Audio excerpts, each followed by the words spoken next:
Merhaba arkadaşlar, yepyeni haberlerle karşınızdayız. Burak Özçivit ve Fahriye Evcen Bodrum'da yaz sezonunu açtı. Bir süredir yeni evlere taşınma telaşı ile uğraşan ünlü çift, taşınma işlemleri bitirir bitirmez soluğu denizde aldı. Gün doğumunda bir otelin plajında görüntülenen ünlü çift hem yorgunluk attı hem de adeten aşk tazeledi.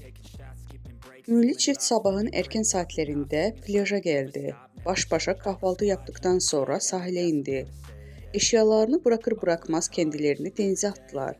El ele girdikleri denizden bir an olsun ellerini birbirinden ayırmadılar.